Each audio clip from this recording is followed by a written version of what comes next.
Shalom, selamat malam. Terima kasih Tuhan. Kita bertemu kembali dalam persekutuan doa malam ini. Mari kita bersaat teduh.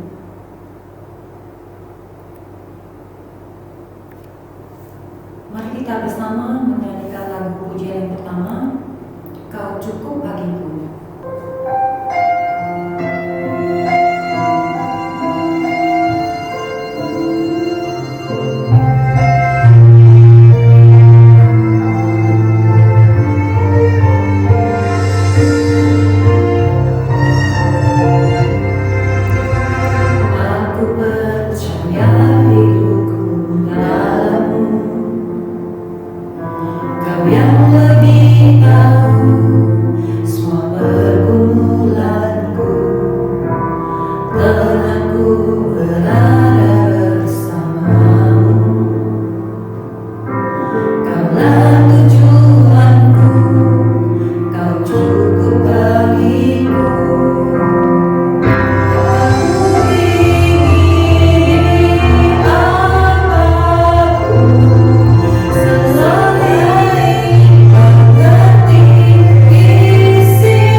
Memberikan hati yang juga takut akan Tuhan di dalam pemberitaan firman Tuhan ini. Di dalam nama Tuhan Yesus, hamba-Mu berdoa dan bersyukur. Amin. Nah saudara, sebelum kita lebih dalam lagi mengulik dan mengupas kitab Yeremia, saya ingin kita sama-sama menjawab pertanyaan yang akan saya berikan ya. Kapan sih Bapak Ibu terakhir kali Anda menangis ya? Saya pernah berbincang-bincang gitu ya dengan seorang lelaki, lalu saya tanya gitu, kapan terakhir kali kamu nangis? Lalu dia jawab, terakhir kali saya nangis kayaknya waktu SD. Ya, berarti sudah lama sekali dia menangis gitu ya. Nah saudara, jika Anda bagaimana? Kapan terakhir kali Anda menangis? Mungkin baru minggu kemarin ya, atau 2 hari yang lalu, atau bahkan semalam Anda baru saja menangis karena suatu hal telah terjadi di dalam kehidupan Anda. Dan biasanya hal yang membuat kita menangis itu adalah hal yang buruk yang terjadi atau kita alami di dalam diri kita. Karena kita merasa tersakiti, karena kita merasa kecewa, kita bisa menangis ya.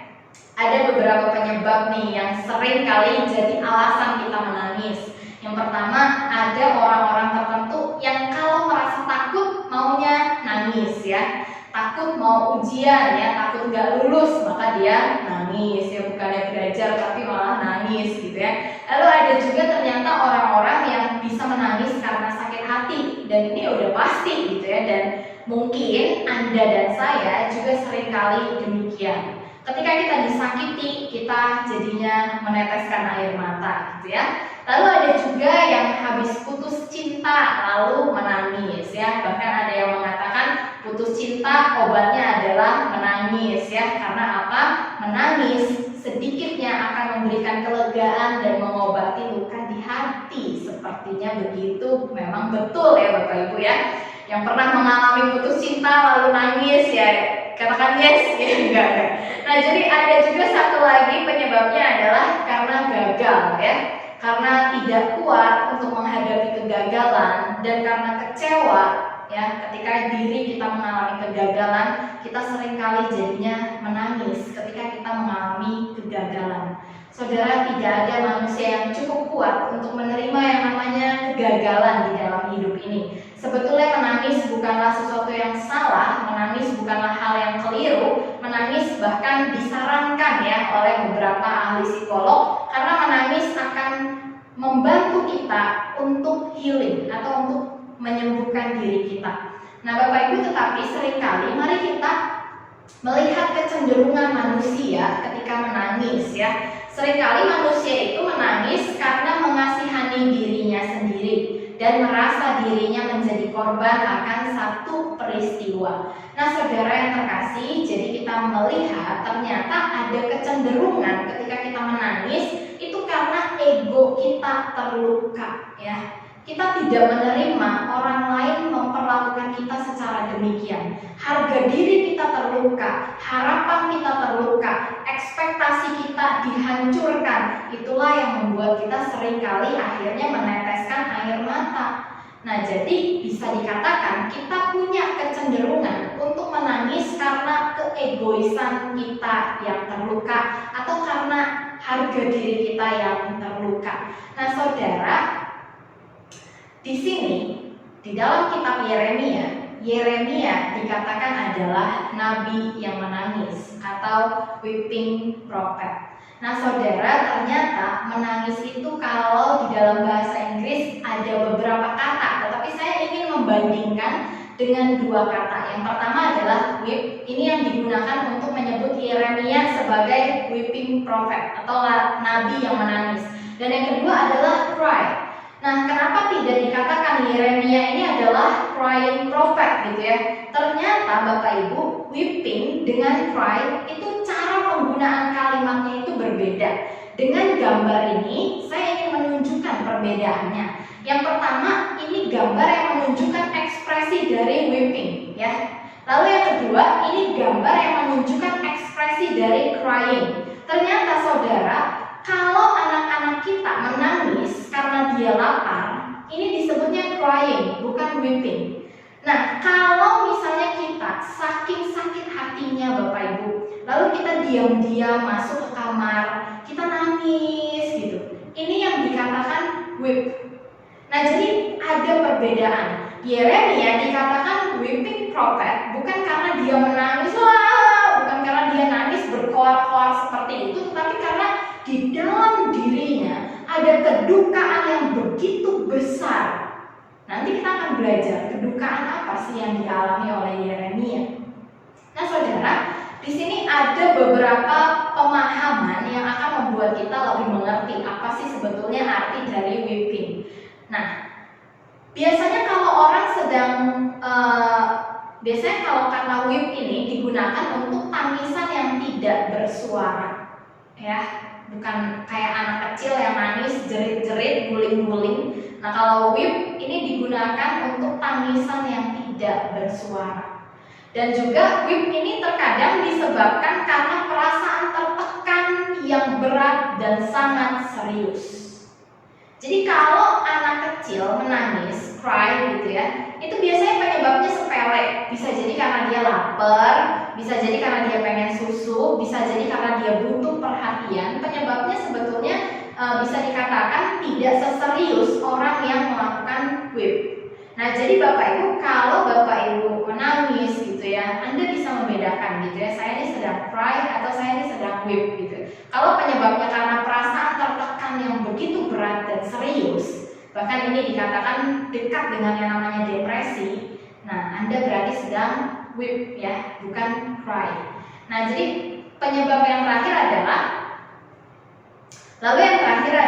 weep ini menggambarkan kehilangan atau kesedihan yang begitu luar biasa. Maka dari itu Bapak Ibu, kata weep biasanya ini digunakan untuk orang-orang yang sedang mengalami kedukaan gitu ya. Misalnya habis saudara terdekatnya meninggal atau orang tuanya meninggal, itu akan digunakan kata weep. Nah, saudara yang terkasih, sekarang kita mau tahu apa sih yang membuat Yeremia begitu bersedih sampai dia dijuluki the weeping prophet. Nah, saudara yang terkasih, mari kita sama-sama melihat kisah Yeremia. Yeremia dipanggil untuk memberitakan 3 pesan. Yang pertama adalah penyingkapan. Apa yang disingkapkan oleh Yeremia, Bapak Ibu? Yang disingkapkan Yeremia adalah kesalahan, kebobrokan, dan penyimpangan yang dilakukan oleh Israel. Penyimpangan apa sih yang dilakukan oleh Israel? Saudara, zaman Yeremia itu bangsa Israel sudah ada di dalam tanah Kanaan. Dan seperti yang kita tahu, Tuhan pernah memerintahkan kepada bangsa Israel untuk memusnahkan seluruh orang Kanaan.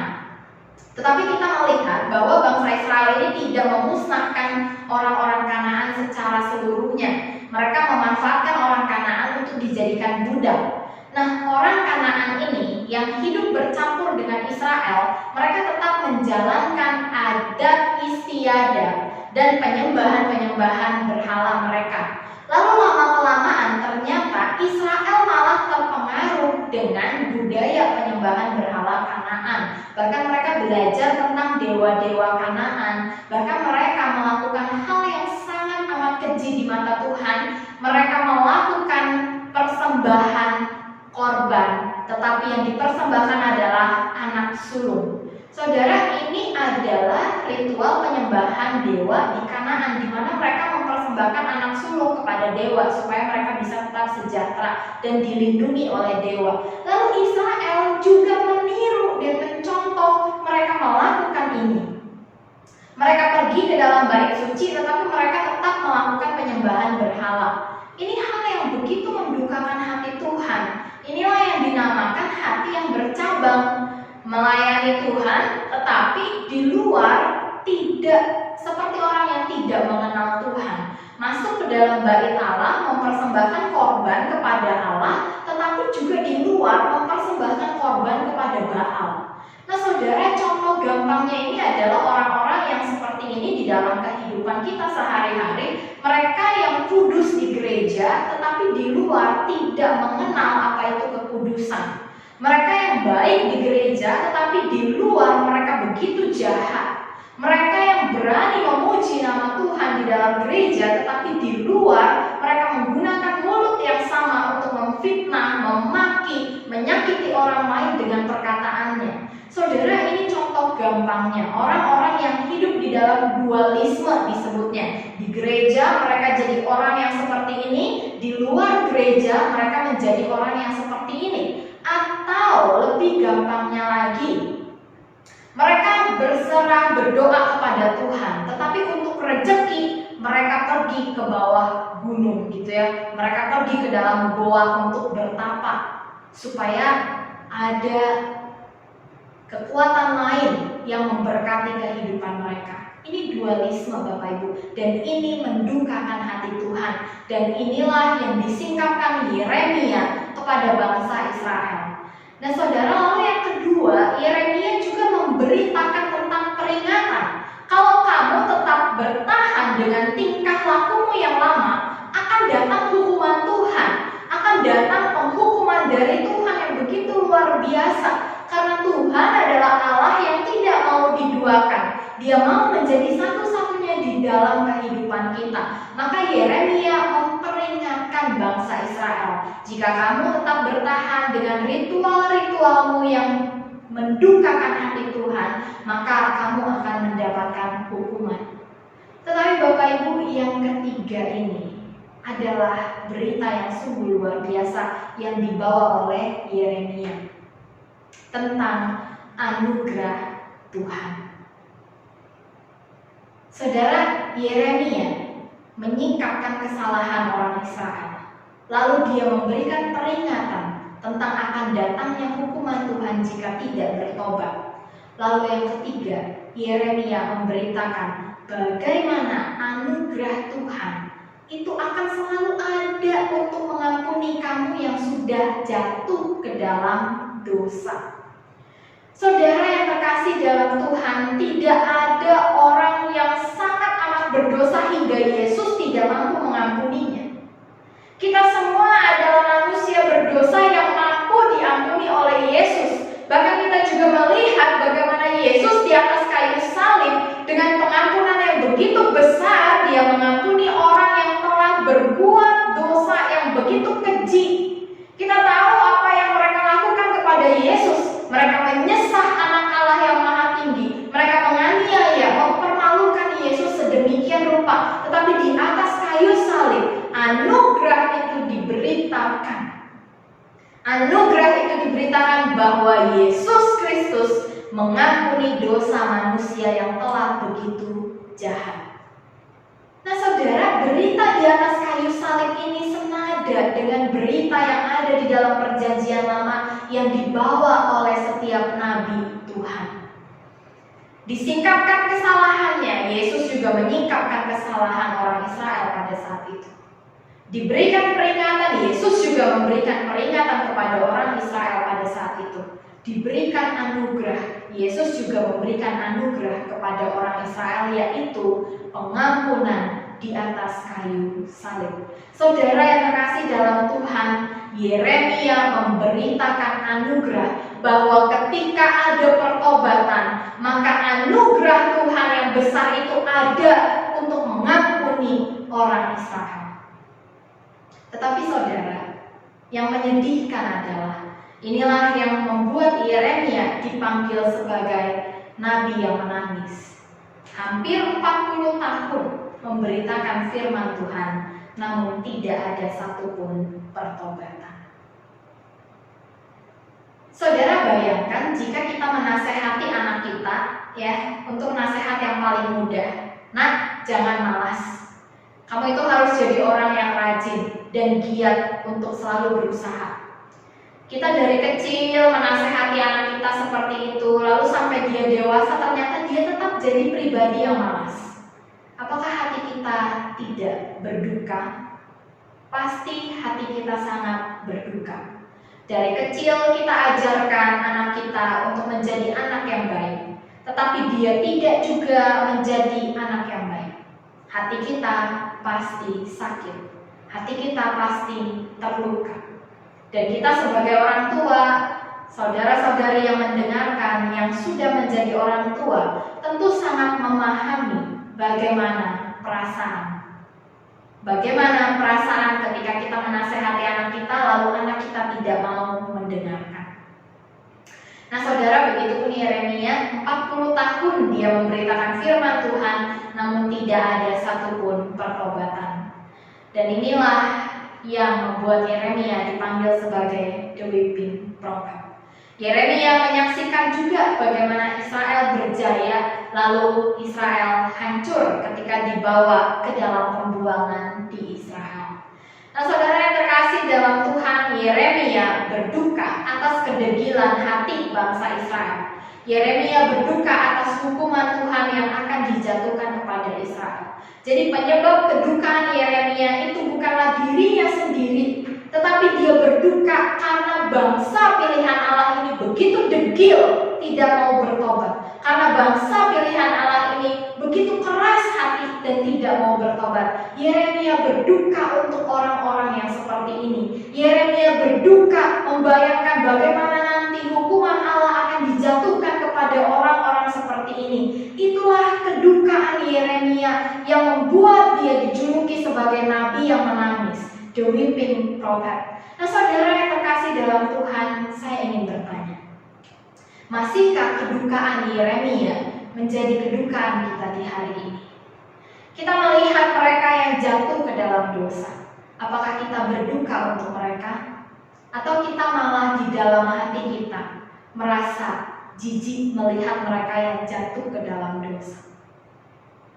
Melihat mereka yang bersujud menyembah berhala. Apakah kita masih berduka? Apakah kedukaan Yeremia ketika melihat bangsa Israel sujud kepada berhala menjadi kedukaan kita juga hari ini? Ketika kita melihat mereka yang masih bersujud untuk menyembah berhala. Ketika kita melihat mereka yang telah meninggalkan kekristenan. Apakah kita masih berduka untuk mereka? Apakah kita masih menaruh rasa simpati kepada mereka? Atau kita malah mengumpat mereka? Atau kita malah menghina mereka? Saudara yang terkasih dalam Tuhan, masihkah kedukaan Yeremia ini menjadi kedukaan kita hari ini? Di sekitar kita banyak orang yang jatuh dalam dosa. Di sekitar kita banyak orang yang sujud menyembah berhala. Di sekitar kita banyak orang yang sudah meninggalkan kekristenan. Dan masihkah Anda dan saya berduka untuk mereka? Atau kita hanya berduka karena kita tidak diberkati Tuhan? Kita berduka karena kita tidak mendapatkan kesembuhan? Kita berduka karena usaha kita tidak lancar? Apakah kedukaan kita hanya seputar hal-hal yang mengenai diri kita dan kenyamanan kita pribadi? Kita tidak berduka bagi mereka yang ada di sekitar kita. Kita jijik melihat mereka yang jatuh ke dalam dosa, padahal kita pun adalah pendosa. Kita tidak mau melihat mereka yang menyembah berhala. Kita tidak mau memberitakan Injil kepada mereka, padahal kita adalah orang yang diselamatkan oleh Injil Tuhan. Kita ilfil, kita merasa jijik melihat mereka yang telah meninggalkan kekristenan, padahal kita pun adalah orang-orang yang dicari dan ditemukan oleh Tuhan. Saudara yang terkasih dalam Tuhan, masihkah kedukaan Yeremia menjadi kedukaan kita hari ini? Apakah kita masih berduka atas mereka? Apakah kita masih membawa mereka di dalam doa kita? Saudara yang terkasih dalam Tuhan, firman Tuhan yang datang kepada Yeremia juga datang kepada kita. Panggilan Yeremia juga adalah panggilan kita hari ini. Sudahkah Anda menjawab panggilan Tuhan untuk menjadi garam dan terang bagi dunia ini? Untuk berdoa bagi mereka yang jatuh ke dalam dosa, berdoa bagi mereka yang sedang sujud menyembah berhala, berdoa bagi mereka yang telah meninggalkan kekristenan, supaya mereka boleh bertobat dan mendapatkan anugerah Tuhan. Mari kita berdoa. Tuhan, terima kasih hari ini kami boleh belajar dari kitab Yeremia. Tuhan, tolong supaya kami dapat menjalani panggilan Tuhan di dalam hidup kami. Tuhan, tolong supaya kami dapat melakukan firman Tuhan dalam hidup kami hari lepas hari. Di dalam nama Tuhan Yesus kami berdoa dan bersyukur. Amin. Kita akan membawakan pujian kedua yang berjudul Hanya Yesus Jawaban Hidupku.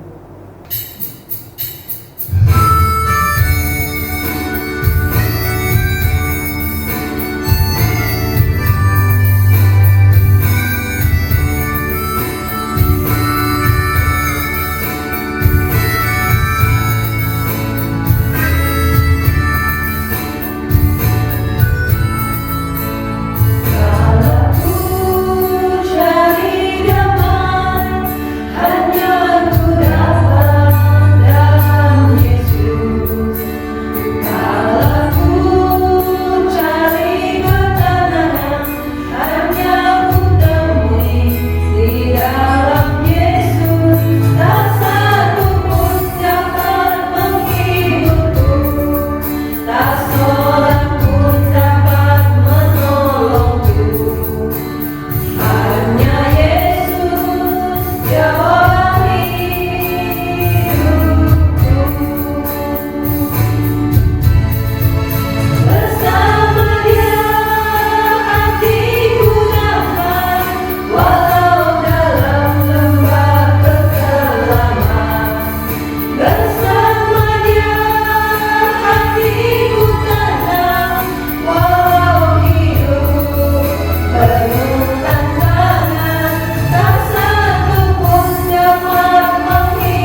dan mengutamakan kesejahteraan rakyat. Kedua, doakan agar penyaluran vaksin COVID dapat berjalan lancar sehingga virus COVID-19 dapat segera teratasi. Yang ketiga, kami mau berdoa untuk kondisi Indonesia di tengah banyaknya bencana alam yang sedang terjadi. Mari kita bersatu dalam doa. Tuhan, kita mau berdoa untuk Presiden dan seluruh pejabat pemerintahan. Kiranya Tuhan senantiasa menyertai kesehatan dan hikmah bijaksana dalam memimpin. Sertai pemimpin-pemimpin kami di dalam menyediakan kebutuhan negeri kami dalam memerangi pandemi ini. Kami juga mau berdoa untuk pemerintah Kota Medan yang sedang menjabat. Kiranya Tuhan yang memberi hikmat agar dapat memimpin Kota Medan ini ke arah yang lebih baik dan lebih sejahtera lagi. Kami juga mau berterima kasih Tuhan untuk vaksin COVID yang sudah ditemukan. Kiranya vaksin ini bisa segera disalurkan kepada masyarakat dan rakyat, dan kami bisa menjalani hidup secara normal lagi, dan kami boleh beribadah kembali ke rumah-Mu yang kudus. Kami juga mau memohon belas kasihan Tuhan atas bencana-bencana yang sedang terjadi di awal tahun ini di Indonesia, seperti jatuhnya pesawat. Kiranya keluarga yang ditinggalkan diberi kekuatan, dan Tuhan juga mau berdoa untuk bencana banjir di Kalimantan Selatan. Kiranya Engkau menolong, dan juga gempa yang terjadi di Sulawesi Barat, kiranya yang tertimpa bencana ini bisa segera tertolong. Hanya dalam nama Tuhan Yesus kami berdoa. Amin. Kedua, kami mau berdoa untuk gereja kita. Satu, doakan agar majelis GMI Titus semakin sehati dalam melayani Tuhan. Yang kedua, kami mau doakan ibadah umum dan sekolah minggu online. Yang ketiga, kami mendoakan hamba Tuhan GMI Titus. Mari kita bersatu dalam doa. Bapa kami yang di surga, kami mau berdoa untuk seluruh majelis GMI Titus. Kiranya semua majelis bisa menjadi terang dan garam di tengah masyarakat, dan setiap majelis lebih sehati lagi melayani Tuhan dan lebih dekat kepada Engkau. Kami juga mau berdoa untuk Bok Suwira yang akan berkhotbah minggu ini. Kiranya Tuhan memberkati pelayanan beliau, dan apapun firman Tuhan yang disampaikan bisa menghibur dan memberi kekuatan kepada kami yang mendengarkannya. Juga kami mau berdoa untuk proses rekaman ibadah online, kiranya dapat berjalan dengan lancar.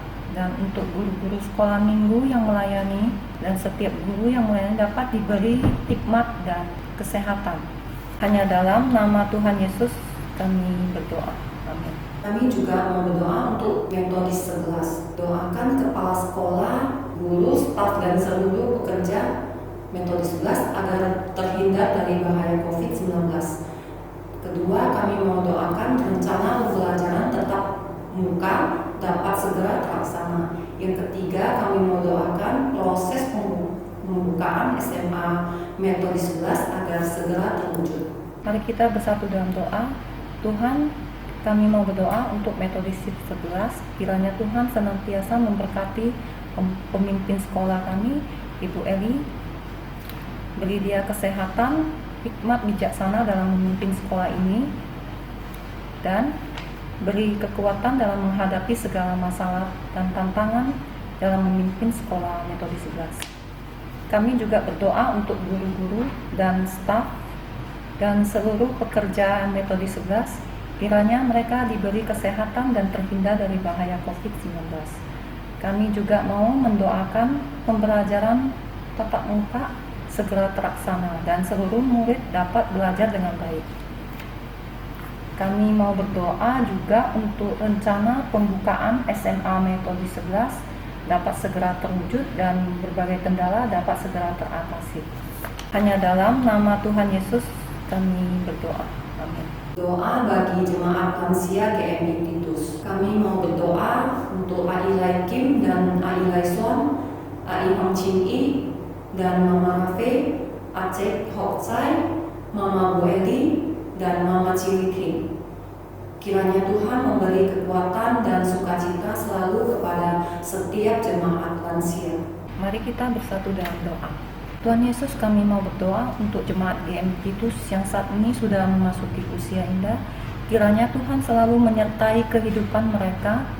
Semoga hari-hari mereka dapat berjalan dengan sukacita dan penuh ucapan syukur. Hanya dalam nama Tuhan Yesus kami berdoa. Amin.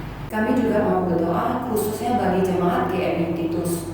Yang pertama, kami mau doa untuk Willis, untuk pekerjaan barunya agar diberi kelancaran selalu. Yang kedua, kami mau doakan setiap jemaat yang sedang membutuhkan pekerjaan agar Tuhan menjawab kerinduan mereka. Yang ketiga, doakan jemaat yang ingin mengikuti Tuhan Yesus namun belum disetujui orang tua, dan jemaat yang mengalami kekeringan rohani agar Tuhan merawat dan menguatkan mereka. Mari kita bersatu dalam doa. Kami mau berdoa untuk Bilis yang baru mendapat pekerjaan baru, kiranya diberi kekuatan dalam menjalani pekerjaan barunya. Juga kami mau berdoa untuk mereka yang belum mendapat pekerjaan, kiranya Tuhan membuka jalan bagi mereka. Dan kami mau berdoa bagi mereka yang rindu memberi diri untuk dibaptis, kiranya Tuhan membuka jalan kepada mereka agar bisa mendapatkan persetujuan dari keluarga. Hanya dalam nama Tuhan Yesus kami berdoa. Amin. Kami mau berdoa untuk anggota keluarga jemaat yang sakit, yaitu Bapak Petrus, Bapak Yelcoy, Bapak Willis, Mama Sylvia, Aceh Awen dan Ameng, keluarga Rustam, adik Beli, Mama Boksuwira. Kami mau doakan untuk kesehatan dan iman percaya mereka. Mari kita bersatu dalam doa. Tuhan Yesus, kami mau berdoa untuk jemaat yang sedang sakit dan bagi yang sedang dalam masa pengobatan. Kami berdoa untuk Bapak Petrus, Pak Elcoy, Mama Sylvia, Aceh Aweng dan Ameng, serta keluarga Rustam, adik Bu Eli. Kiranya mereka diberi kesehatan dan iman percaya. Tuhan, kiranya Engkau menjamah mereka dalam kondisi sakit dan memberikan kesembuhan, bahkan memberikan juga iman yang boleh percaya hanya kepada Engkau sebagai satu-satunya Tuhan. Dalam segala kerinduan mereka dan kesembuhan, kiranya Tuhan dapat menjawab kerinduan mereka. Hanya dalam nama Tuhan Yesus kami berdoa. Amin. Yang terakhir, doa bagi anggota keluarga jemaat yang sakit, yaitu Ai Malenda yang pembengkakan di perut, Papa Seleni kesehatan dan iman percayanya, Cinini, Kakak Cieti yang proses kemoterapi. Doakan agar mereka selalu diberi kekuatan dan penghiburan dalam proses pengobatannya. Mari kita bersatu dalam doa. Kami juga mau berdoa untuk keluarga jemaat yang sedang sakit, yaitu Ai Malendar, pembengkakan di perut, Papa Lausuleni dan Cinini. Kiranya mereka diberi kekuatan dan penghiburan dalam proses pengobatannya. Hanya dalam nama Tuhan Yesus kami berdoa. Amin. Mari kita menutup doa persekutuan malam ini dengan doa Bapa kami. 我们在天上的父，愿人都尊父的名为圣，愿父的国降临，愿父的旨意行在地上，如同行在天上。我们日用的饮食，今日赐给我们，赦免我们的罪，如同我们赦免得罪我们的人，不叫我们遇见试探，拯救我们脱离凶恶。因为国度、权柄、荣耀，皆是父的，直到永远。阿门。